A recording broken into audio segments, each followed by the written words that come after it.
wabarakatuh.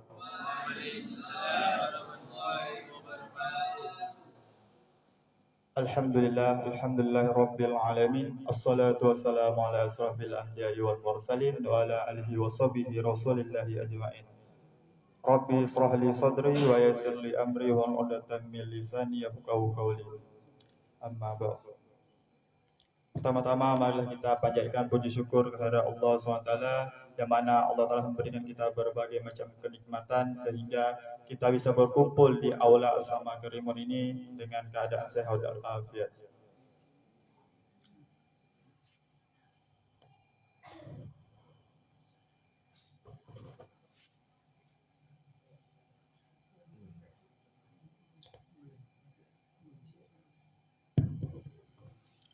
Salawat serta salam tidak lupa kita junjungkan kepada Nabi besar Muhammad sallallahu alaihi wasallam dengan melafazkan Allahumma salli ala sayyidina Muhammad wa ala ali sayyidina Muhammad.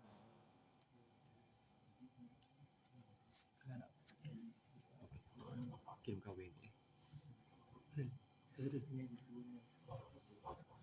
Setiap siapa ke depan itu satu foto aja.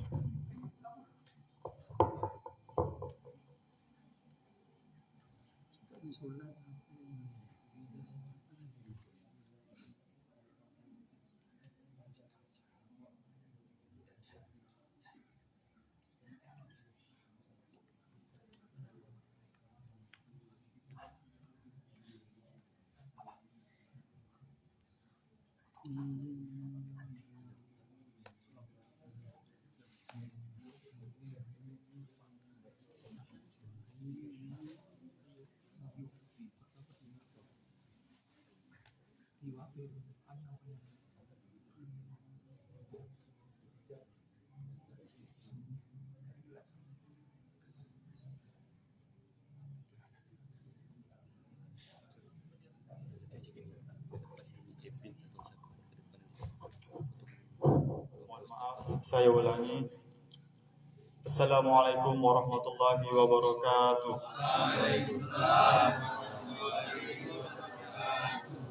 Alhamdulillah rabbil alamin. Assalatu wassalamu ala asrafil anbiya'i wal mursalin wa ala alihi wa sahbihi rasulillahi ajma'in. Rabbi israh li sadri wa yassir li amri wa 'uqdatam min lisani yafqahu qawli. Amma ba'du. Pertama-tama marilah kita panjatkan puji syukur kehadirat Allah SWT yang mana Allah telah memberikan kita berbagai macam kenikmatan. Yang paling besar ialah nikmat iman dan Islam. Dan Allah juga memberikan kita kesempatan sehingga kita bisa melangkahkan kaki kita, menggerakkan tubuh kita untuk dapat datang di aula asrama Putra Padang Perkasa ini dengan keadaan sehat walafiat. Salawat serta salam tidak lupa kita tunjukkan kepada Nabi besar Muhammad sallallahu alaihi wasallam dengan melafazkan Allahumma salli ala sayyidina Muhammad wa ala ali sayyidina Muhammad. Alhamdulillah pada kesempatan kali ini kita bisa bersama-sama berkumpul di aula asrama Karimun Padang Perkasa ini tentunya untuk bersama-sama memperingati hari salah satu peristiwa yang mana Allah telah mengabadikannya di dalam Al-Quran, yang mana Allah memperjalankan hambanya dari Masjidil Haram ke Masjidil Aqsa dengan perjalanan yang diberkahi sekelilingnya, yaitu perjalanan Isra Mi'raj. Terima kasih kami ucapkan kepada Ustadz Rio Desadomo yang telah hadir, yang nantinya akan memberikan tausiah pada kita semua. Dan terima kasih kepada seluruh pengurus yang telah berkontribusi dalam acara kita pada malam hari ini. Baiklah, sebelum kita mulai acara kita, marilah kita bersama-sama membacakan basmalah. Bismillahirrahmanirrahim. Semoga acara kita lancar dan dipermudahkan. Amin ya rabbal alamin. Langsung saja kita masuk di acara yang pertama, yaitu pembacaan ayat suci Al-Quran yang akan dibacakan oleh Muhammad Rizal. Kepada Muhammad Rizal dipersilakan.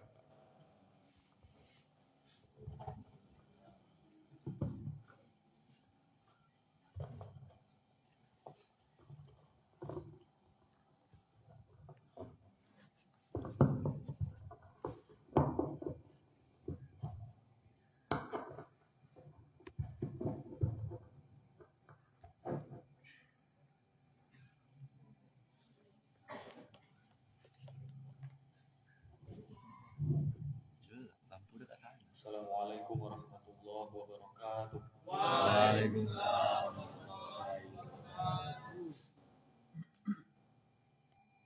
A'udzu billahi minasy syaithanir rajim.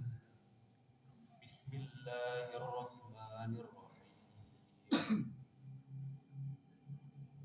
Subhanalladzi asra bi 'abdihi lailan minal masjidil haram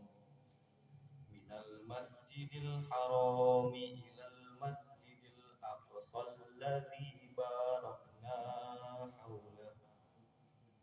alladzi barakna haulahu linuriyahu min ayatina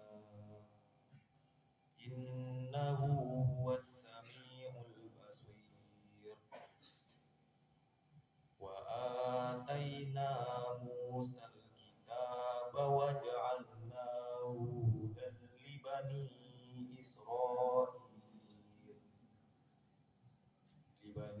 Israil alla tattakhidhu min duni wakila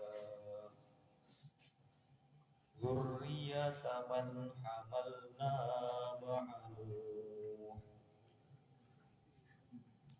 innahu kana 'abdan syakura. Shadaqallahul azim.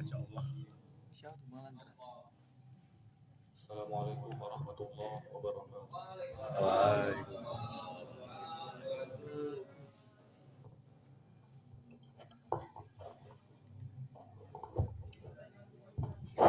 Allahumma rahamna bil Quran wa sadaqallahul azim. Alhamdulillah, pembacaan suci Al-Quran telah dibacakan oleh Muhammad Rizal. Semoga kita yang mendengarkan mendapatkan ganjaran pahala oleh Allah SWT. Amin.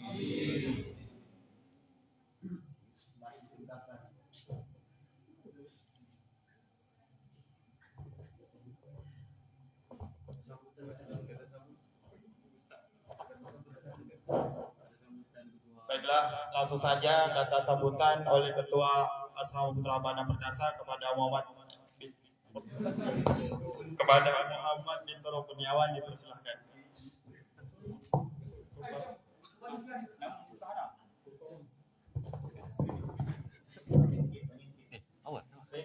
Assalamualaikum warahmatullahi wabarakatuh. Waalaikumsalam. Alhamdulillahirabbil alamin. Wassalatu wassalamu ala asrofil anbiya'i wal mursalin wa ala alihi wa sahbihi rasulillahi ajma'in. Amma. Puji syukur kehadirat Allah Subhanahu wa taala yang mana pada kesempatan malam ini kita masih diberikan hidayah berupa nikmat kesempatan dan juga kesehatan sehingga kita bisa berkumpul bersama-sama di aula asrama Harimun ini dalam keadaan sehat walafiat. Salawat serta salam tidak lupa kita hadirkan kepada junjungan alam yakni Nabi besar Muhammad Sallallahu Alaihi Wasallam dengan mengucapkan Allahumma sholli ala sayyidina Muhammad wa ala ali sayyidina Muhammad. Yang terhormat Ustadz Rio Desradomo SPSI dan yang saya hormati teman-teman semuanya warga asrama satu perjuangan yang dalam keadaan sehat walafiat. Selanjutnya saya ingin berterima kasih kepada seluruh warga asrama baik Aspura maupun Aspuri yang telah meluangkan waktunya untuk hadir di aula asrama ini dalam mengikuti ataupun berpartisipasi di kegiatan memperingati Isra Mi'raj Nabi Muhammad SAW. Mudah-mudahan dengan kegiatan ini kita semua bisa menjadi pemuda dan pemudi yang memiliki mentalitas yang tinggi dan juga jiwa perjuangan yang menggebu-gebu seperti yang telah dicontohkan oleh Nabi kita yaitu Nabi Muhammad Sallallahu Alaihi Wasallam. Selanjutnya saya juga ingin berterima kasih kepada seluruh pengurus asrama Karimun, Aspura dan Aspuri yang telah melaksanakan kegiatan yang sederhana ini dengan baik dan insya Allah lancar sampai akhir acara. Amin. Mungkin itu saja yang dapat saya sampaikan. Akhirul kalam, wabillahi taufiq wal hidayah. Wassalamualaikum warahmatullahi wabarakatuh.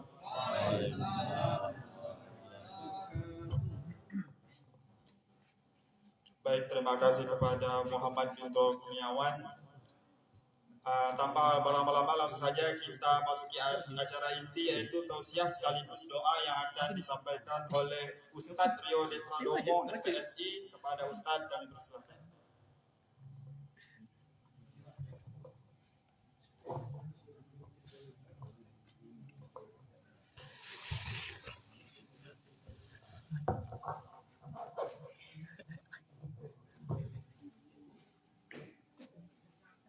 Bismillahirrahmanirrahim. Assalamualaikum warahmatullahi wabarakatuh. Waalaikumsalam warahmatullahi wabarakatuh. Alhamdulillahilladzi amarna bil jihad wa faridatan ala jami'il ibad bihasbil istita'ati wal istidad. أشهد أن لا إله إلا الله الخالق المعبود وأشهد أن محمدا عبده ورسوله اللهم صل وسلم على سيدنا ومولانا محمد وعلى آله وصحبه أجمعين. قال الله عز وجل في كتابه الكريم أعوذ بالله من الشيطان الرجيم بسم الله الرحمن الرحيم إن عدة الشهور عند الله 12 شهرا في كتاب الله يوم خلق السماوات والأرض منها 4 حرم. وقال الله تعالى أيضا أعوذ بالله من الشيطان الرجيم بسم الله الرحمن الرحيم سبحان الذي أسرى بعبده ليلا من المسجد الحرام إلى المسجد الأقصى الذي باركنا حوله لنريه من آياتنا إنه هو السميع البصير. وقال رسول الله صلى الله عليه وسلم أيضا اللهم بارك لنا في رجب فيما رزقنا وقنا عذاب النار. Ulang. Allahumma barik lana fi Rajab wa ballighna Ramadan. Shadaqallahu wa sadaqa Rasulullah sallallahu alaihi wasallam. Yang saya hormati, saya muliakan Ketua Asrama Putra Karimun, yang mana ketuanya? Yang ini ya, Masya Allah. Yang ngasih kata sambutan tadi beliau. Masya Allah, luar biasa ya. Kuliah di mana? Undri, Win? Jurusan? Oh, ilmu komunikasi. Pandai ngomong ya. Masya Allah. Kemudian yang paling saya banggakan seluruh mahasiswa-mahasiswi dari Karimun, Kepulauan Riau. Saya ini kali yang kelima saya di sini.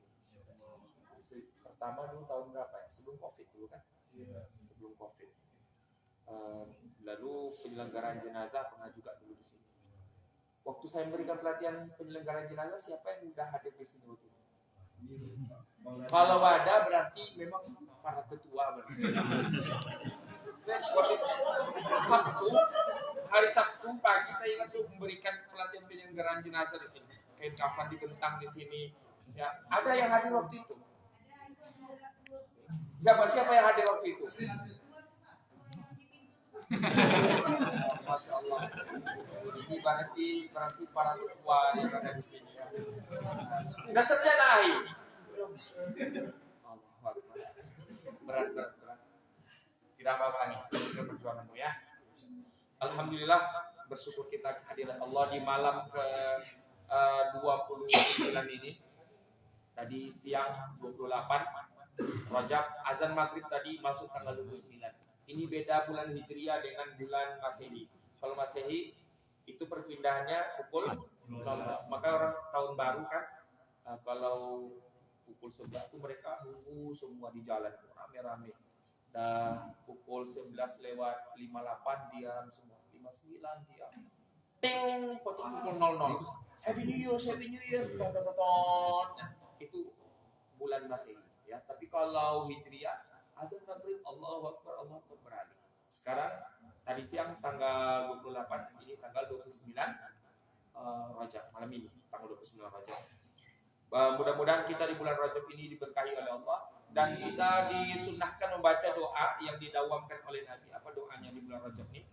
Allahumma barik lana fi Rajab wa Sya'ban wa ballighna Ramadan. Ya Allah, berkahi kami di bulan Rajab dan Sya'ban, dan sampaikan kami ke bulan Ramadan. Pertanyaannya, ahli ukti, kenapa kita minta barokah? Apa arti barokah? Anak Win mana nih, anak Win suara? Anak Win, berapa orang? Angkat tangan. Jurusan apa ini? Oke, di tarbiyah ya. Barokah berarti, barokah itu dalam bahasa Arab maknanya ziyadatul khair, bertambah kebaikan. Jadi kita dalam hidup itu yang kita butuhkan barokah. Maka kita mohon pada Allah, ya Allah, berkahi kami di bulan Rajab dan Sya'ban. Minta barokah. Tidak hanya doa di bulan Rajab dan Sya'ban. Doa-doa yang lain kita minta barokah. Mau makan apa doa?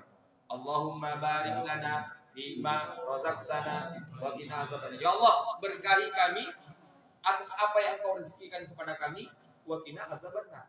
Jauhkan kami dari neraka. Barokah, minta barokah. Jumpa dengan kawan di jalan, apa ucapkan? Assalamualaikum warahmatullahi wabarakatuh. Selamat atasmu serta mendapat rahmat Allah dan barokah wabarakatuh dan keberkahan barokah. Pergi, ada kawan kita besok sesepuh kita nikah, kita hadir di acara pernikahannya, kebetulan antara mahasiswa Aspura dan Aspuri yang berjodoh, pesta kita di sini dibuat pelaminannya di sini kan. Terus ketika kita berjabat tangan dengan pengantin laki-laki dengan pengantin laki-laki, perempuan dengan pengantin perempuan, kita doakan lagi dia. Apa doanya?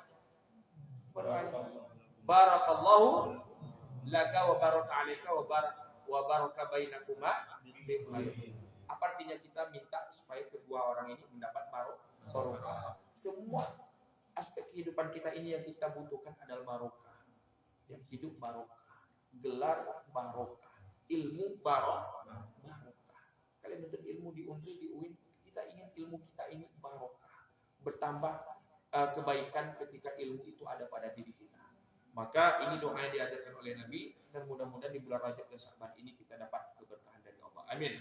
Kemudian sebagai umat Rasulullah SAW, mari kita tunaikan hak Nabi. Apa itu akhi ukti? Kita yang pertama ittiba' bisunnati, berusaha mengikuti sunnah Nabi. Yang kedua, kita sempurnakan dengan sholawat dan salam dengan membaca Allahumma sholli ala sayyidina Muhammad wa ala ali sayyidina Muhammad. Assalamu alayka ya Rasulullah, assalamu alayka ya Habibullah. Baik, malam ini kita mengisi mendengarkan kajian Isra Mi'raj. Saya sebenarnya kalau nggak salah malam kemarin dimintakan oleh siapa yang menghubungi kemarin. Ya, nggak bisa. Saya bilang jadi malam Senin. Alhamdulillah malam Senin bisa kita jumpa. Karena malam kemarin malam tadi saya di Masjid Zikrullah di Arengka, dan alhamdulillah malam ini bisa berjumpa dengan kalian, dengan antum semua di asrama Karimun ini, dan ini adalah kali yang kelima. Insyaallah mudah-mudahan kalau diundang lagi tahun depan saya nggak jumpa lagi dengan kalian, tapi dengan wajah-wajah yang baru. Kalian dah kemana? Kalian dah wisu? Ini semester genap kan? Oke, saya dah tahu. Semester 10. Orang ada semester 10. Enggak, maksudnya saya ingin doakan biar tahun depan kalian dapat gitu. Semester 10 mana? 10 Pak? Ini abang kalian berarti kan semester 10? Masya Allah. Di mana kuliah? Untri jurusan? Semester 10, Masya Allah. Mudah-mudahan tahun depan dah berangkat ya Allah. Amin. Berangkat, bukan berangkat ke rahmatullah, berangkat ke dunia kan? Aku akan kerja besok, pulang ke Kepri, membangun kampung. Semester 8.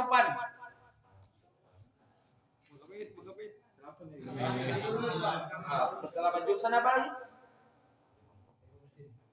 Wah, teknik memang lama tuh ya. Ya mudah-mudahan tahun depan udah berhembus. Maksudnya udah pulang ke Kepri dapat gelar ST. Ya. Semester 4. Ya, mohon maaf. Semester 6. Banyak ya semester 6. Semester 4. Semester 4 akhir. Ya, semester berapa? 6. Kok bilang semester 4 tadi antum? 6 ya. Di mana kuliah? Di UIN. Jurusan? Soal BHI ya. Antum imam tadi itu? Yang imam tadi ini. Masya Allah ya. Mudah-mudahan. Kemudian semester 2.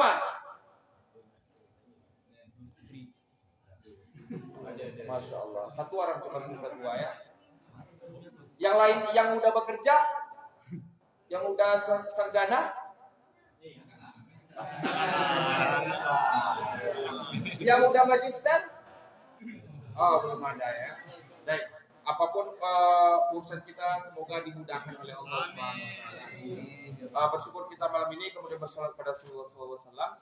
Kemudian ahli ukti yang dirahmati Allah Subhanahu wa taala, malam ini kita mengkaji Isra dan Mi'raj. Sebelum kita membahas tentang peristiwa yang luar biasa ini, Isra wal Mi'raj, saya ingin bercerita mundur ke belakang. Sebelum peristiwa Isra dan Mi'raj itu, apa yang terjadi pada diri Rasulullah sekitar 10 bulan sebelumnya. Yang mana sebelum peristiwa Isra dan Mi'raj itu, tahun itu dikenal dengan nama Amul Husni. Amul Husni, tahun kesedihan. Pertanyaannya, kenapa disebut tahun kesedihan? Pada tahun itu berturut-turut 2 orang yang sangat dicintai oleh Nabi dipanggil oleh Allah. Siapa itu? Yang pertama adalah paman Nabi. Siapa paman Nabi yang dipanggil oleh Allah? Abu. Paman Nabi itu banyak, 9. Ya, tapi yang saya kenal itu Abu Thalib. Coba paman yang dipanggil itu paman Abu Lahab. Pasti Nabi nggak akan sedih itu. Tapi qadarullah Abu Lahab panjang usianya. Ya, Abu Jahal panjang usianya. Abu Lahab itu meninggal setelah perang Badar. Ya, ini membuat sedih kita. Kenapa Abu Lahab yang panjang usianya kan? Abu Thalib waktu itu dipanggil oleh Allah Subhanahu Wa Taala. Nah, yang menariknya kisah Abu Thalib ketika dipanggil oleh Allah. Waktu itu Nabi di rumah istrinya Khadijah. Jadi Nabi sejak usia 9 tahun itu tinggal dengan pamannya Abu Thalib. Meninggal ibu Nabi dirawat oleh kakeknya Abdul Muthalib. Meninggal Abdul Muthalib, Nabi dirawat oleh pamannya Abu Thalib. Nah, setelah Nabi usia 25, Nabi nikah dengan Khadijah. Nabi tinggal di rumah Khadijah. Dapatlah info bahwa pamannya sakit. Kalau sekarang infonya kan dari WA kan. Bunyi handphone, pamanmu sakit bro, bisa datang. Itu tidak dapat dengar berita pamannya sakit.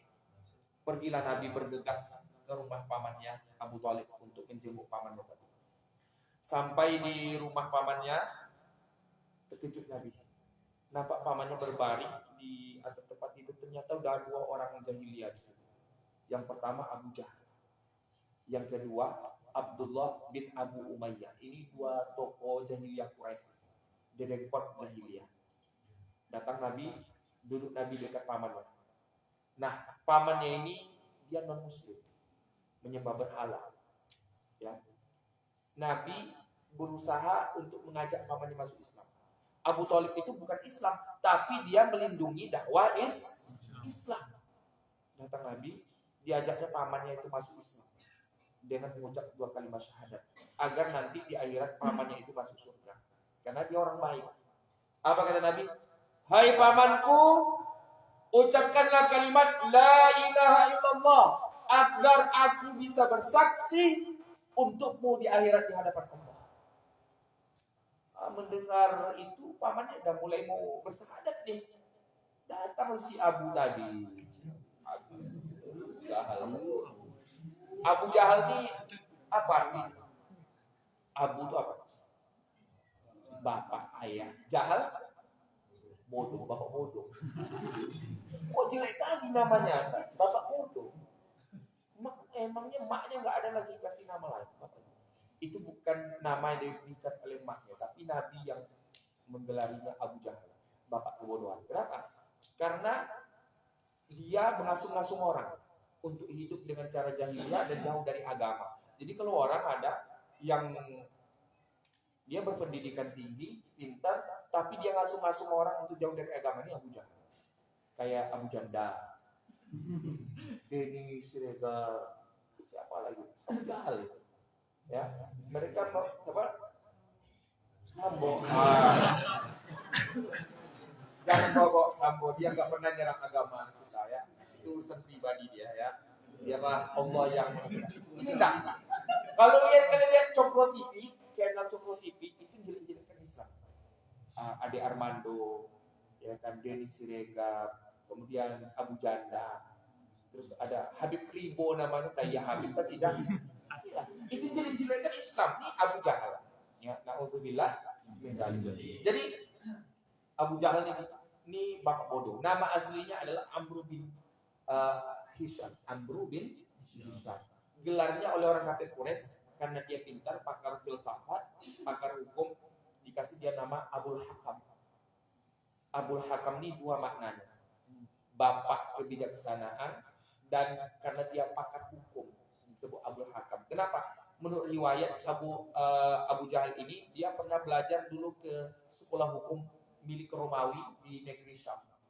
Dan dia juga pernah belajar filsafat di Persia, di Yaman. Yaman waktu itu wilayah Persia.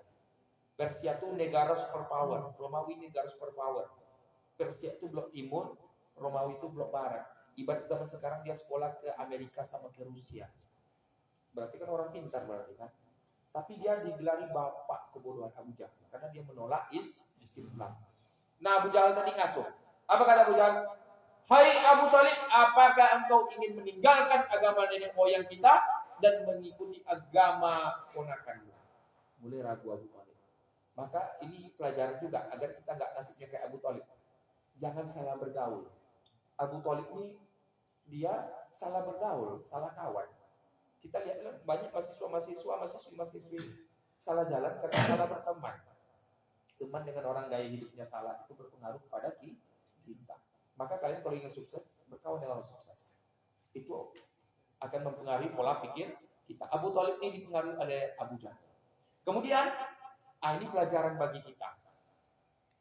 Saya mau bertanya kepada antum semua. Kalau misalnya nih, kita punya teman non-muslim. Ada nggak teman kita non-muslim? Nah, orang Kristen, teman kuliah, teman apa? Ya kan? Dia sakit, masuk rumah sakit. Anggap aja namanya Beng-Beng Panjaitan.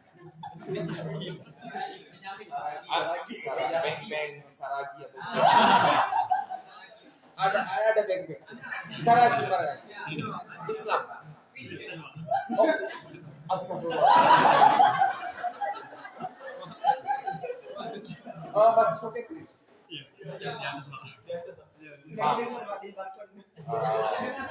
Serius. Maaf, Beng-Beng. Saya dipengaruhi oleh teman misalnya Beng-Beng lah, Beng-Beng saja. Ini serius dia Kristen ya. Dia masuk rumah sakit misalnya, masuk Santa Maria. Ya. Boleh nggak kita jenguk? Boleh. Rasulullah orang kafir Quraisy sakit, yang nyiksa beliau, yang mengusir beliau pertama yang menjenguk. Apalagi ini sahabat kita, Beng-Beng, satu kampung dengan kita. Jurusan apa dia? Teologi, bukan? Oh, teknik. Sakit misalnya Beng-Beng, masuk Santa Maria. Boleh nggak kita jenguk? Boleh. Ya. Kemudian dia sakitnya tuh habis kecelakaan besar, sakaratul maut. Boleh nggak kita syahadatkan? Hah? Boleh. Kamu mau selamat di akhirat nanti, Beng, ikuti aku ya, agar di akhirat aku bisa bersaksi di hadapan Allah. kalau kau telah mengikuti ajaran Rasulullah SAW. Boleh, lalu antum bisikkan begini, la ilaha illallah, diikuti lebih baik. Boleh nggak? Boleh. Itu dilakukan oleh Rasulullah terhadap pamannya Abu Thalib. Jadi kita dianjurkan kalau menjenguk non Muslim itu kita tawarkan Islam kepadanya. Jangan dipaksa. Antum gini kan kancing baju B. La ilaha illallah. Mau masuk surga nggak boleh. La ikraha fiddin. Tidak ada paksaan dalam agama Islam. Ada orang salah kaprah ayat ini. Ngapa nggak sholat? Nggak bisa dipaksa lah. Itu mauan sendiri. La ikraha fiddin. Maksud ayat itu tidak ada paksaan agama. Nggak ada paksaan masuk agama Islam. Kalau udah Islam, ya harus dipaksa sholat. Ya kan? Ada kata Nabi, muru auladakum idza balagha sab'a sinina min umri. Suruh anak kalian sholat kalau sudah sampai usianya 7 tahun. Kalau sampai 9 tahun tidak sholat, habok. Bahasa kami habok. Bahasa kita. Sebat apa? Habis sebat. Rotan dia. Tapi ya sebatnya tentu bukan sebat kayak maling ayam. Bukan gitu.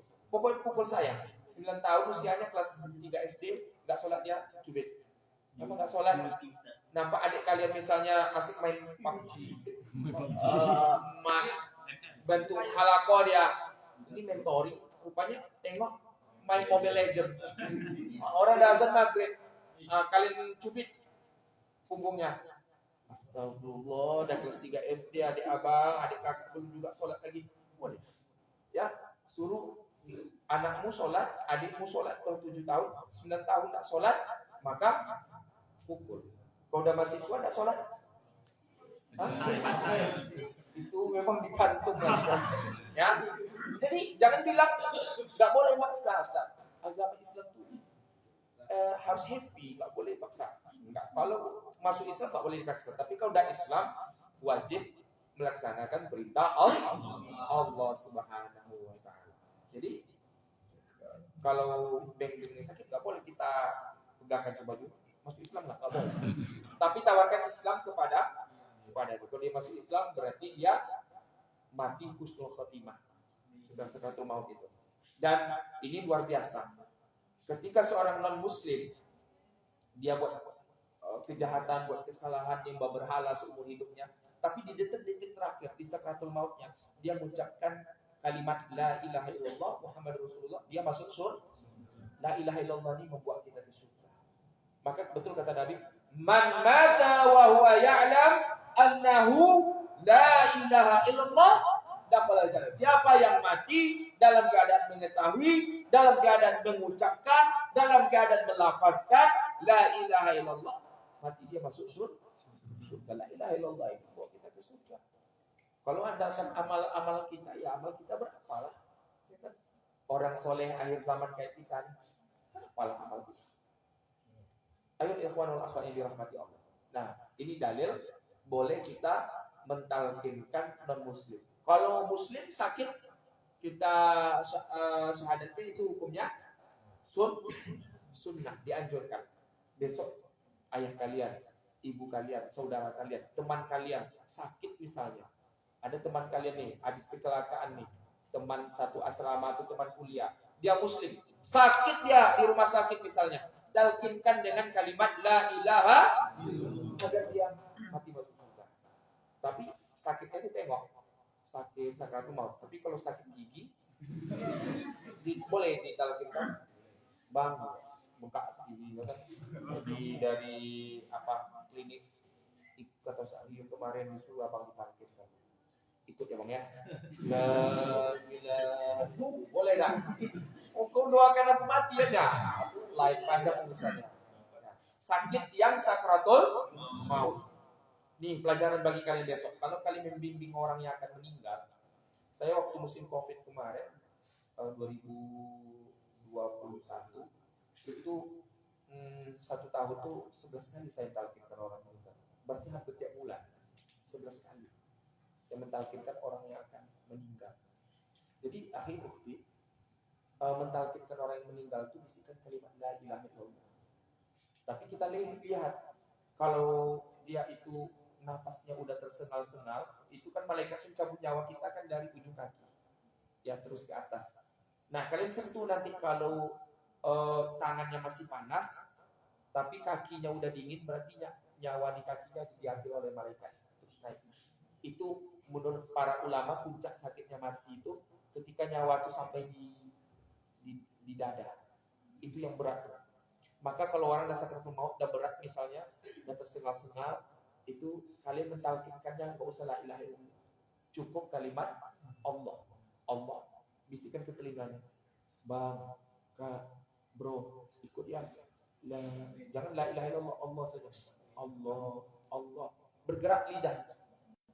Mengucapkan Allah, berarti dia dah sah mengucapkan kalimat tauhid. Jangan mentang-mentang kalian dah belajar tahsin Al-Quran, bang, la dua setengah alif, la ilaha illallah. Allah itu lamnya empat. Orang kan gitu. Belajar tajwid pula kalian aja. Anggap Allah. Gitu. Jadi Abu Thalib dibimbing oleh Nabi mengucapkan kalimat la ilaha illallah sampai 3 kali. Sampai 3 kali. Setiap Nabi mengajarkan, Abu Jahal ini selalu menggoda. Ya. Anda baca sirahnya, ada 4 kitab sirah Nabawiyah yang baca tentang peristiwa meninggalnya Abu Thalib itu. Salah satunya kitab Rahiqul Maktum yang ditulis oleh Syekh Syafiur Rahman Al-Mubarakpuri. Yang membuat anak nggak habis pikir, saya habis pikir. Kok nggak ditunggu Nabi mulut Abu Jahal? Kalau saya di posisi Nabi, saya tunggu loh. Serius. Kita talkinkan orang nih. Datang dia di situ. Gak usah.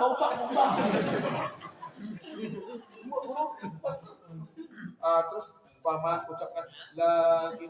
Jangan, apakah kau ikut dia katanya. Orang udah merusuh dia. Anak pasti. Tapi Rasulullah tuh, maaf nih. Rasulullah tuh kan orangnya lembut. Bukan kayak kita, Nabi itu lembut sekali. Ya. Kenapa Nabi berperang? Karena itu perintah Allah. Nabi itu nggak suka perang. Nabi itu luar biasa, orang yang sangat lembut Nabi. Ya. Nabi itu subhanallah, dia anti dengan melakukan kekerasan. Buktinya ketika dia disiksa-siksa oleh orang kafir Quraisy bersama sahabatnya, Nabi bukan melawan kan? Tapi Nabi pergi hijrah ke Madinah. Pas mereka pindah ke Madinah, dikejar lagi sama orang kafir Quraisy. Baru Nabi berperang. Sama istilahnya nih kalian. Ya, mau kuliah ke Undri. Keluar dari simpang. Ada preman. Ditamparnya. Kenapa aku ditampar? Gak ada, aku gak suka lihat kau.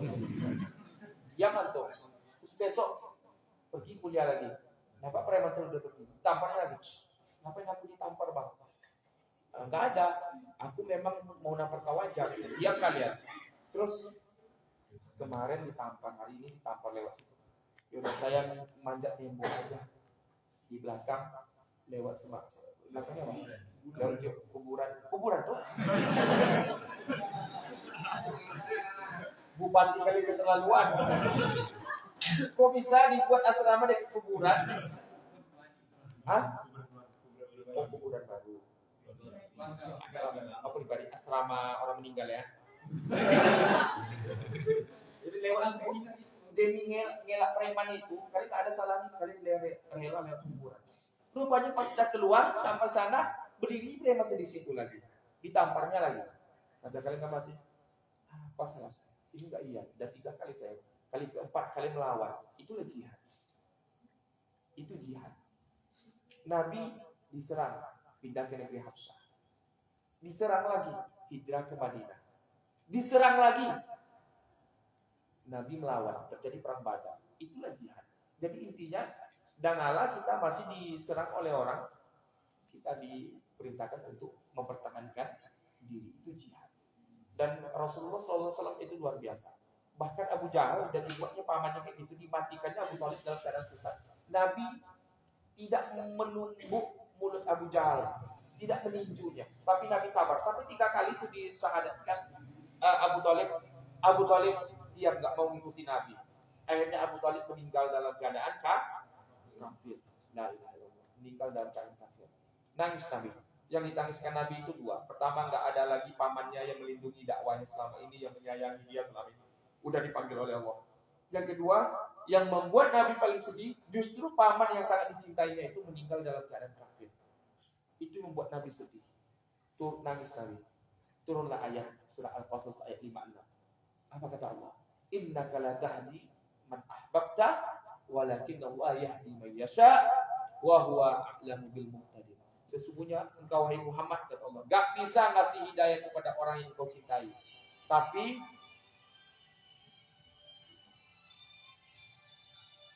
Allah lah yang memberi hidayah kepada siapa yang ia kehendak. Ini luar biasa. Kita nih nggak ada hubungan keluarga dengan Nabi kan, tapi kita diberi hidayah oleh Allah dengan hidayah Islam. Ini nikmat yang luar biasa. Kita nih ahli lebih kaya daripada Bill Gates, lebih kaya dari siapa? Elon Musk orang Jawa. Elon Musk ya. Anak teknik.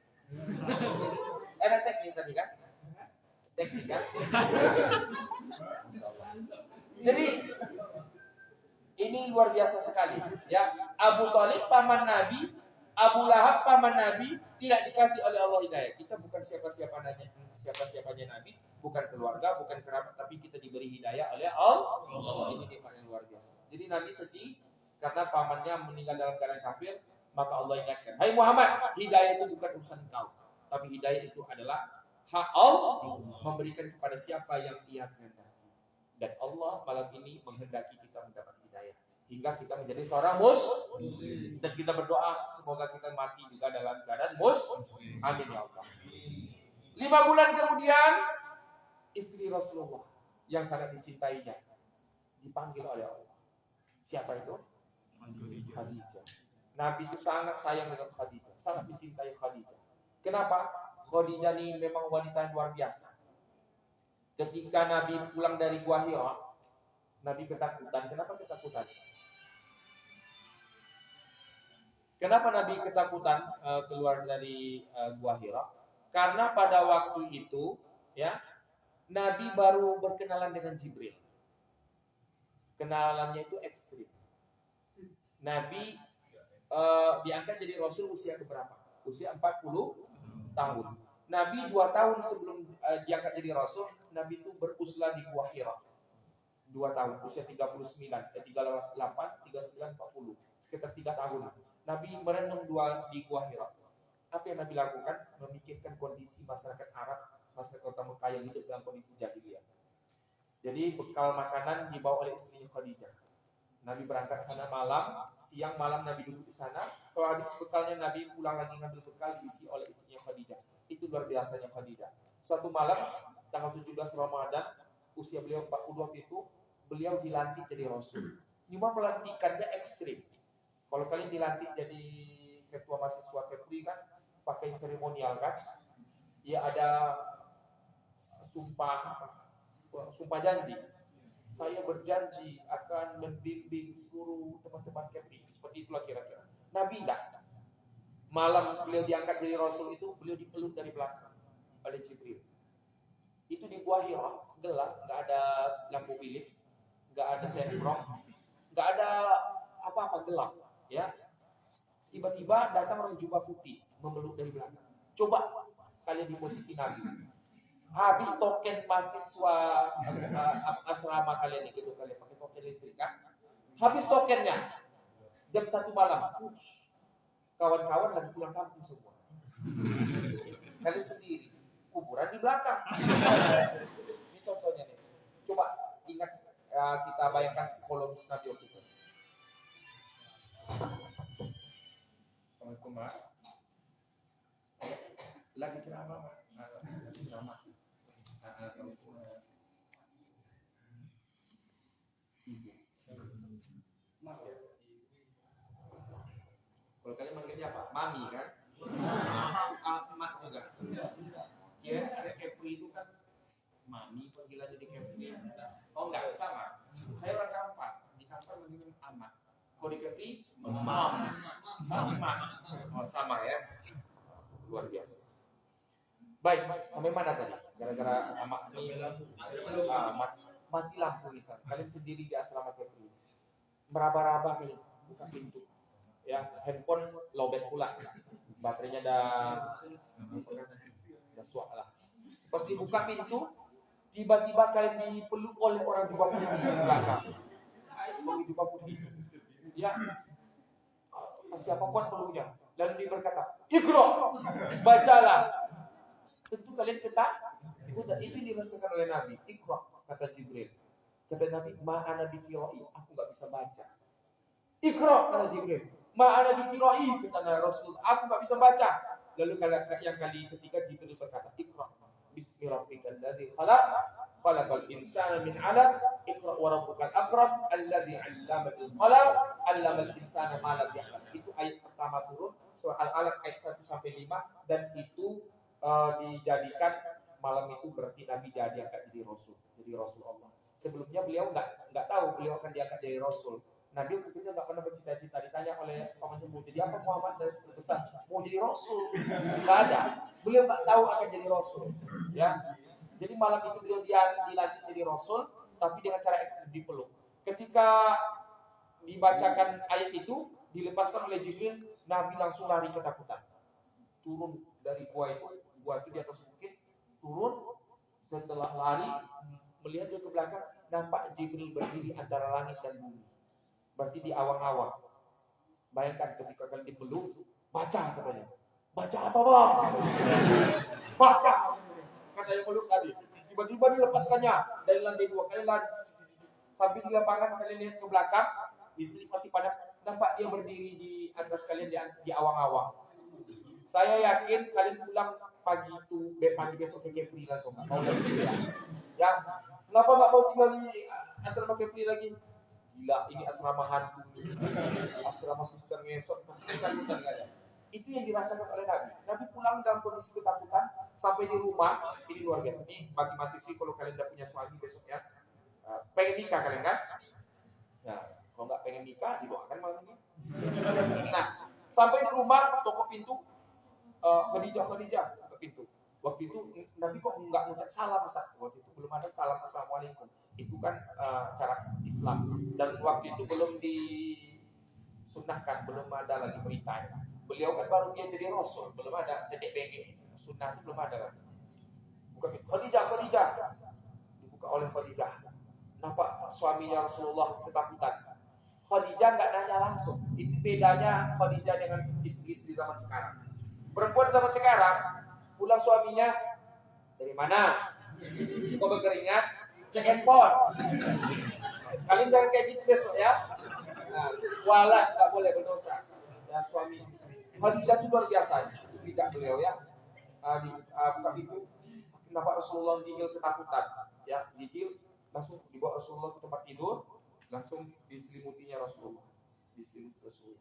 Nggak ada ditanya-tanya. Kalau perempuan zaman sekarang, abang nggak takut. Kenapa ayo? Buka handphone. Password bang. Nah, dicek. Kalau Khadijah enggak, karena zaman itu nggak ada handphone kan. Diselimuti, besok paginya baru ditanya. Suamiku, kan manggil suamiku nggak ada abang, mas, bro, nggak ada kan. Orang Arab itu manggil nama aja. Ada kawan saya di pesantren, orang Palestina, native speaker bahasa Arab di pondok. Ngajar di pondok, Usama namanya, orang pondok manggilnya Syekh Usama. Saya manggil Usama aja karena dia 5 tahun di bawah saya, usianya 30 tahun, saya 35. Nah, adik-adik baru kan. Nah, jadi saya tanya, istri antum, dia nggak pandai bahasa Indonesia, apalagi bahasa Oju nggak pandai dia. Jadi istri antum manggil apa sama antum di Gaza sana? Jadi dia orang Gaza. Manggil Usama. Kalau lagi ada uang manggil Habibi. Saya pikir sama juga kayak perempuan sini di sana. Pas ada uang, abang. Pas akhir bulan, ayah misalnya kibab, ayah kibab katanya. Kalau perempuan sekarang kan kayak gitu di Indo lah, makan baru kayak gitu. Jadi istri saya nggak kayak gitu ya. Jadi orang Arab tuh nggak ada manggil abang. Jadi Khadijah bilang kayak gini ke suami Muhammad. Suamiku, kenapa engkau ketakutan sekali? Diceritakan oleh Nabi. Kata Kata Khadijah dihiburnya suaminya kayak gini. Wahai suamiku, sesungguhnya kau orang baik. Selalu bersedekah, selalu menjaga silaturahim. Allah nggak akan pernah mengecewakan. Itu kan menenangkan hati jawaban kayak gitu kan. Iya kan? Coba kalian misalnya, istri kalian besok, kalian lagi baru dipecat nih dari tempat kerja nih kan. Kok murung bang? Habis di PHK nih pengurangan karyawan. Bang, abang tuh orang baik. Abang tuh orang soleh. Ayah dulu mau nerima abang jadi menantu karena abang orang baik. Jadi aku yakin bang, Allah gak akan pernah kecewakan abang. Yang penting abang mau kerja keras. Saya yakin antum setelah itu antum ngangkat pohon langsung karena semangat. Ya, kan jadi istri gitu besok ya. Kalau suami kalian habis di PHK, jangan kalian yang galau, aduh mau makan apa? Jangan kayak gitu. Itu istri yang wardab, ghairul adab, yang tidak beradab. Jangan seperti itu. Khadijah ini luar biasa. Makanya ketika Khadijah meninggal, Nabi sangat sedih sekali. Pernah ketika Nabi tinggal di Madinah, Nabi itu punya kebiasaan ketika di Madinah. Khadijah meninggalkan di Mekah. Setelah Khadijah meninggalkan berapa bulan kemudian Nabi hijrah ke Madinah kan. Di Madinah Nabi posisinya udah terhormat. Udah jadi pemimpin di sana, dia presidennya di sana. Nabi ketika di Madinah setiap nyembelih kambing, itu dagingnya sebagian Nabi sedekahkan ke teman-temannya Khadijah. Terus ketika itu sering nampak oleh istri Nabi Aisyah. Aisyah ini istri Nabi yang muda, terkenal dalam sejarah dia cantik, putih, Humairah, pipi merah. Maka ada lagunya kan, apa nih? Cantik berseri. Apa? Ya, itu Aisyah. Aisyah ini soleha orang. Cuma dia agak apa? Mulutnya ya karena masih kecil lah kan, masih remaja. Kalau Khadijah ini kan udah dewasa. Jadi pola pikirnya udah matang. Ketika lihat Nabi bagi-bagikan daging ke teman-temannya Khadijah, itu Aisyah itu cemburu. Walaupun menurut saya cemburunya nggak tepat, nggak sesuai tempat. Karena yang dicemburunya kan udah meninggal. Kenapa cemburu kan? Lalu dia ngomong kayak gini. Nabi tersinggung gara-gara kata-kata Aisyah. Wahai Rasulullah, kata Aisyah. Tapi nggak teriak kayak gitu ya. Wahai Rasulullah, untuk apa lagi engkau mengingat perempuan yang sudah keriput di sudut matanya? Bukankah Allah sudah mengganti untukmu dengan yang lebih bagus? Yang dimaksud lebih bagus itu siapa? Dia. Dibilangnya Khadijah itu wanita tua yang keriput. Naik tensi Nabi. Teringat oleh Nabi ketika mulai dakwah dulu, Khadijah yang membantu dia dengan hartanya sampai habis hartanya. Khadijah di saat-saat terakhir mau meninggal dunia, Khadijah yang bilang, "Hai Rasulullah, seandainya aku mati, tidak ada lagi hartaku, maka tulang belulangku kalau berguna untuk dakwah pakai wahai Rasulullah." Gitu luar biasa Khadijah. Tiba-tiba sekarang berani Aisyah ngomong kayak gitu, wanita tua yang sudah keriput ujung matanya, sudut matanya. Marah Nabi. Cuma Nabi marahnya enggak apa kau bilang? Ya enggak kayak gitu ya. Nabi kalau marah wajahnya merah. Karena beliau orang putih. Kalau orang putih merah, kalau marah kan merah wajahnya kan. Kalau orang hitam kayak kita ini kan nggak tahu nampak marahnya karena memang nggak gelap gitu kan. Nabi nggak marah, nggak KDRT, nggak main tampar. Aisyah, nggak ada Nabi bilang kayak gitu. Aisyah bul-bulan sekali, nggak ada. Ini pelajaran bagi kalian besok kalau debat keluarga. Perempuan ini kadang-kadang mohon maaf, kemampuan komunikasinya lebih tinggi dari kita. Suka ngomong gitu. Itu harus kalian tahu kalau udah nikah desa. Mau akhwat mau apa sama aja kan. Suka ngomong gitu kan. Nah, iya loh. Maka dosa perempuan itu bukti sumber dosa perempuan banyak di mana? Mulut kan. Dosa laki-laki mata. Ya kan? Maka yang membuat perempuan masuk neraka banyak itu mulut. Saya pernah di jamaah pengajian saya ngisi wirid ibu-ibu, mohon maaf. Di wirid pun sempat buat dosa. Kayak gini. Kan belum mulai lagi wirid saya duduk kan, banyak titik bengeknya. Ada ibu yang di belakang tuh duduk belakang, di fotonya pakai handphone, ibu yang di depan dia. Dijaprinya ke kawan sebelah. Lihat Kak, wirid minggu kemarin jilbabnya ini juga. Apa coba? Bahas dosa benar. Tengok. Terus dibilangnya, iya nggak ada lagi kayaknya itu Israel. Dosa nggak tuh Oki? Apa mungkin orang jilbab orang di komen nggak matching, gamis dengan jilbab, jilbabnya enggak. Apa coba kita komentari itu? Itu perempuan banyak masuk neraka. Kami laki-laki nih, mau yang bujang, mau bapak-bapak, itu kalau jumpa mau pakai baju apapun, kita nggak ada komen loh, biasa aja. Pakai celana udah 3 hari terus aromanya lain, kita biasanya santai aja, paling hidung gini-gini, ya. Nggak ada kita ribah. Ya, anak malas lah duduk dekat kaki itu. Kenapa? Kita laki-laki biasa aja. Tapi kalau perempuan biasa. Perempuan baper. Kalau kita laki-laki, weh, nama montok aja ya sekarang. Itu biasa. Kalau perempuan coba sama montok aja sekarang pasti kecil-kecil itu. Iya ya. Ini laki-laki ya. Jadi bagaimana tadi? Gara-gara kalian lihat. Asal mana tadi?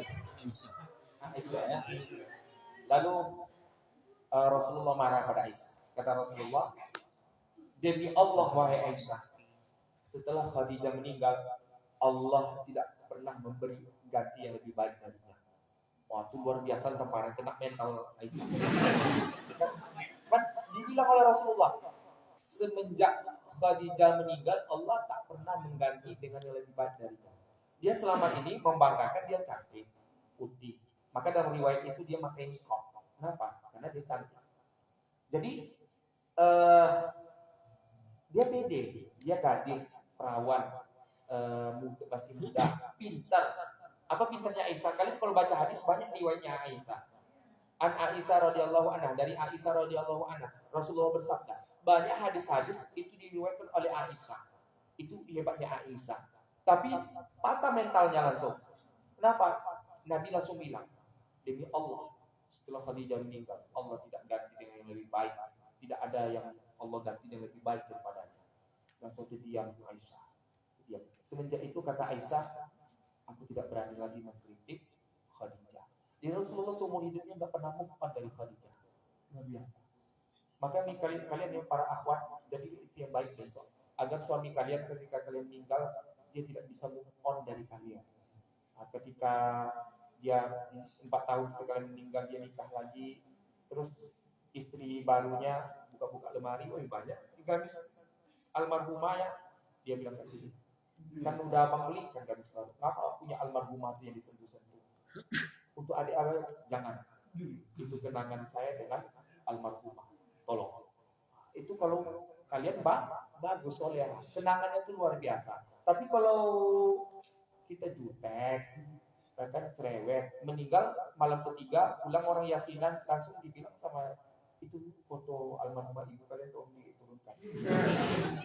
Ya, nah, Rasulullah seumur hidup nggak pernah, saya katakan nggak pernah move on dari Khadijah, karena Khadijah ini wanita yang luar biasa. Maka ketika Khadijah meninggal Abu Thalib 5 bulan kemudian meninggal Khadijah, Nabi sangat sedih. Maka tahun itu disebut dengan Amul Husni, tahun kesedihan. Maka untuk menghibur Nabi, dibawalah Nabi jalan-jalan. Jalan-jalannya apa? Isra Mi'raj. Nah, jadi Isra Mi'raj itu selain untuk jemput perintah sholat, itu Allah ingin menghibur Nabi, bawa jalan-jalan. Maka kalian kalau sedang galau, banyak masalah, bawa rihlah, bawa jalan-jalan. Ada masalah nih, banyak nih masalah di asrama. Ketua asrama nih, tolong bawalah jalan-jalan ke Subang. Yang pergi ke Subang, Bukit Tinggi, ke Harau, ya kan, ke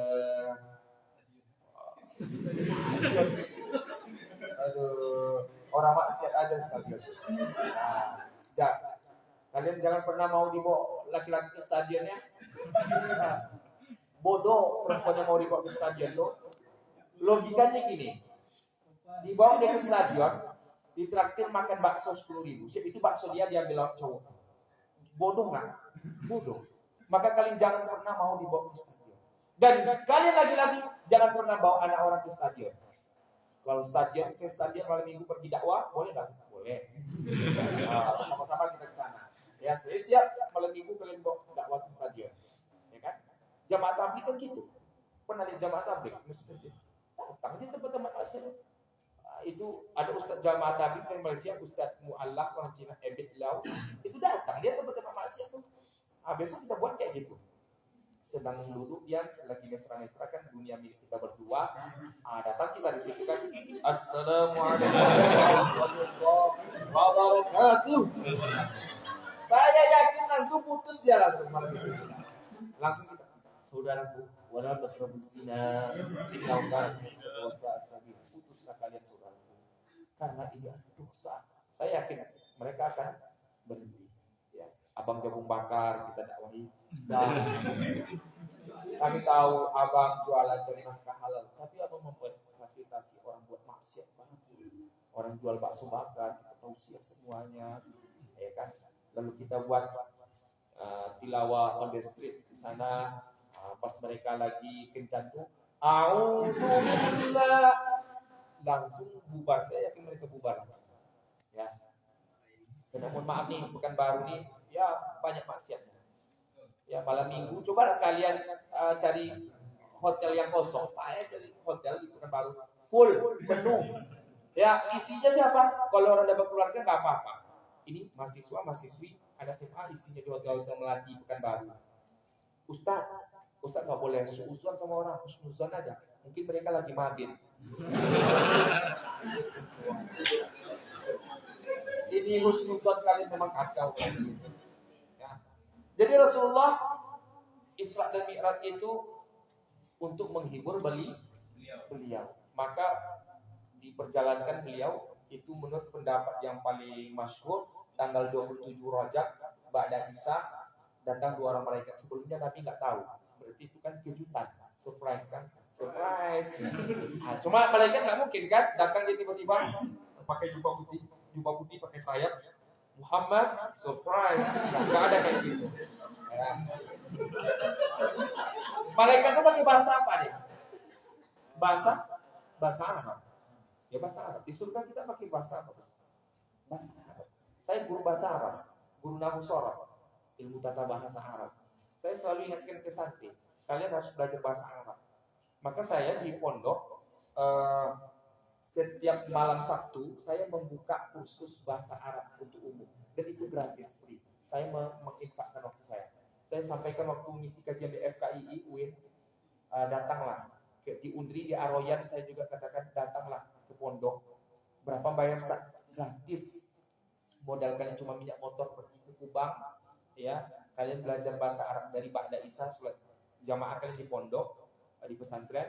Nanti pada Isya kita belajar bahasa Arab sampai jam 11 sampai jam 12. Saya bilang kayak gitu. Alhamdulillah banyak yang datang, 5 orang. Nah, ya. Jadi kalau kalian mau belajar besok datang malam Sabtu, ya. Jadi malaikat itu pakai bahasa Arab. Di surga kita besok bahasa Arab. Saya mohon maaf nih, kalau kalian ada anak FKIP, anak tarbiyah jurusan bahasa Inggris, saya bukan maksud mengecilkan kalian. Bahasa Inggris itu bahasa internasional, tapi bahasa Arab bahasa dunia akhirat. Di akhirat kita pakai bahasa Arab besok. Ada bahasa Inggris di akhirat? Tidak ada. Ada masuk surga, tiba-tiba ada mereka Ridwan nunggu welcome to heaven. Ada. Terus kalian tengok malaikat Ridwan yang datang. Wow, very very handsome. Who are you? I'm Ridwan Angel. Ada? Gak ada. Wallahi gak ada.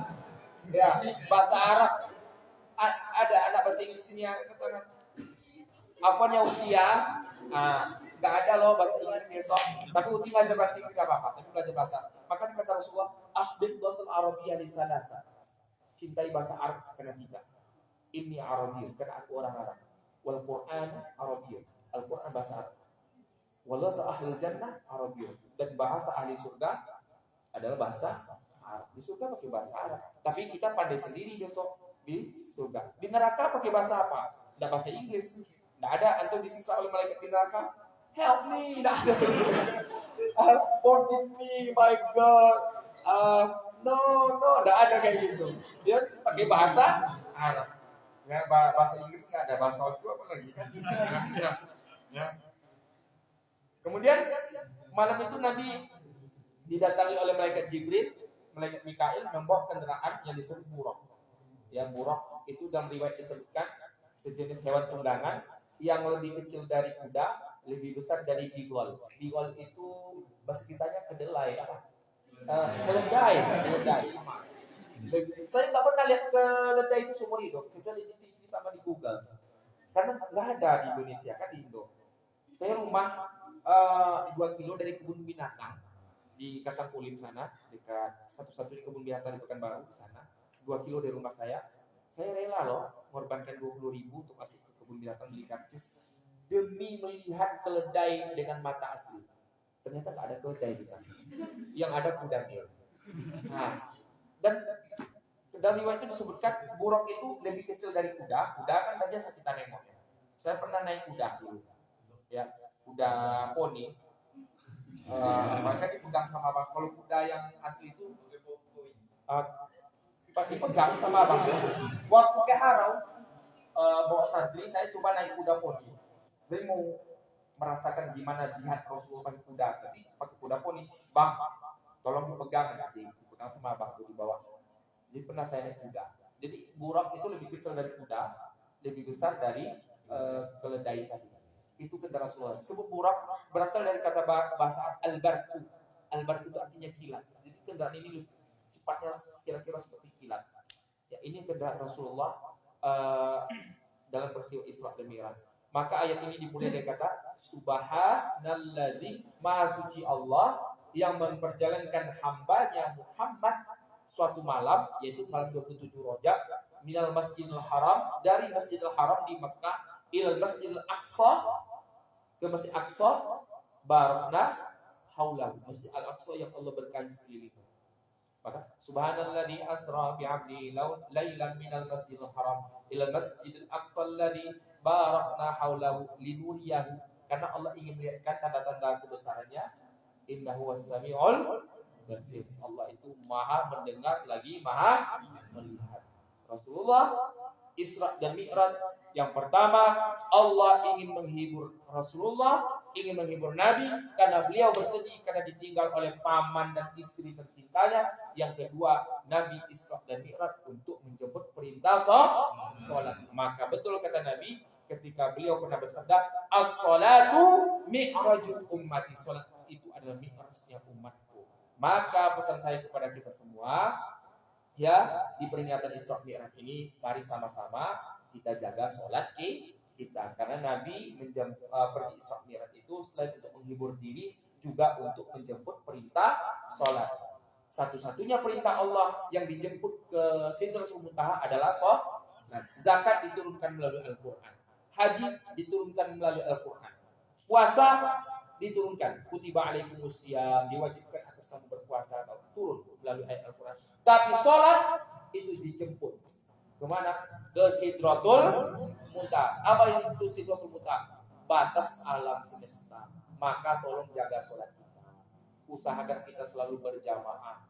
Subuh berjamaah, zuhur berjamaah di kampus, asar berjamaah, maghrib berjamaah, isya berjamaah, dan kita sempurnakan juga dengan sholat sunnah. Inilah bukti kalau kita mencintai agama Allah. Jadi ini inti Isra Mi'raj itu adalah selain menghibur Nabi untuk menjemput perintah sholat, dan setelah itu kita jaga sholat kita. Ayolah ikhwan wal akhwat, rekan-rekan mahasiswa yang dirahmati Allah. Jadi mungkin itu pesan saya pada malam ini.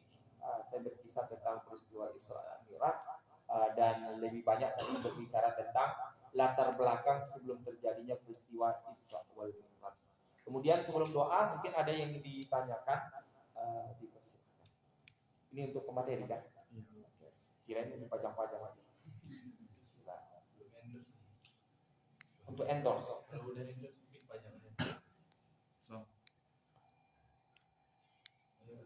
Ada pertanyaan? Dipersilakan.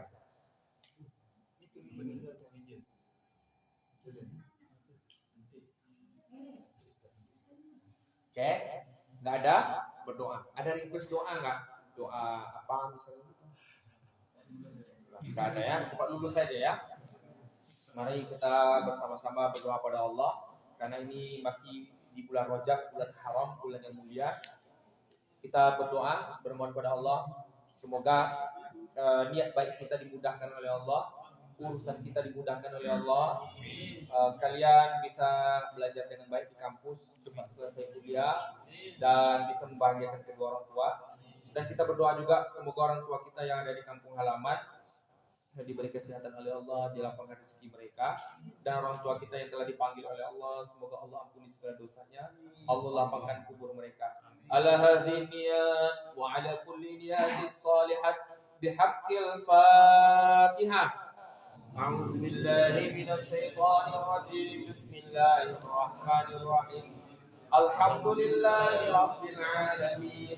Arrahmanir rahim. Maliki yaumiddin. إياك نعبد وإياك نستعين اهدنا الصراط المستقيم صراط الذين أنعمت عليهم غير المغضوب عليهم ولا الضالين.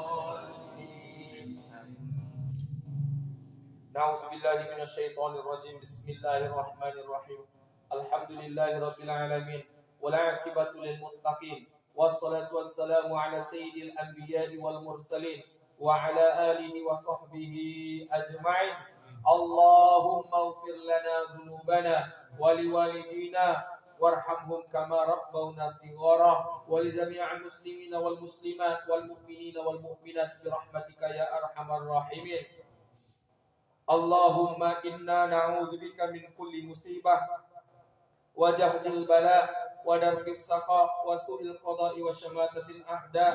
اللهم أحينا بحياة العلماء وأمسنا بالموت الشهداء. اللهم اغفر لحينا وميتنا وذكرنا وأنسانا وحاضرنا وغائبنا وصغيرنا وكبيرنا في الدنيا والآخرة. اللهم ألف بين قلوبنا وأصلح ذات بيننا واهدنا سبل السلام ونجنا من الظلمات إلى النور وجنبنا من الفواحش ما ظهر وما بطن. اللهم أنزل الرحمة والنعمة والتوفيق والهداية على هذه الجماعة ولوالدينا ولأساتذتنا يا أرحم الراحمين. اللهم بارك لنا في رجب وشعبان وبلغنا رمضان. ربنا آتنا في الدنيا حسنة وفي الآخرة حسنة وقنا عذاب النار. Wassallallahu alaihi wasallam. Terima kasih. Mungkin itu tausiah kita pada malam ini. Saya mohon maaf jika ada salah kata dan salah penyampaian. Yang benar datangnya dari Allah, yang salah datangnya dari saya sebagai manusia biasa. Pada Allah saya mohon ampun. Pada kalian semua saya mohon maaf sebesar-besarnya. Terima kasih. Wabillahi taufiq wal hidayah. Assalamualaikum warahmatullahi wabarakatuh.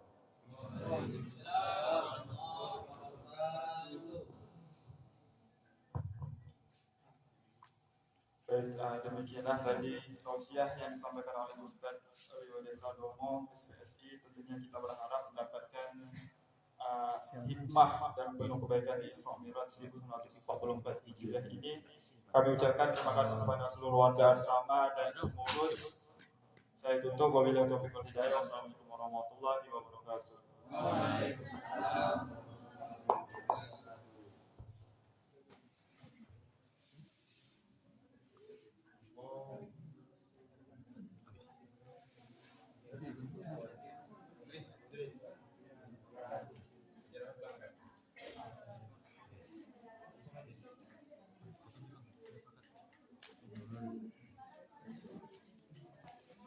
Udah?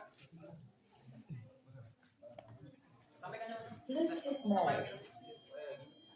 Baik, Ustaz, ada penyerang plakat. Oh, ada penyerang plakat. Enggak makan dulu ya? Ketua Asrama Putra. Enggak apa-apa nyerang plakat lah, biar fokus kita makan.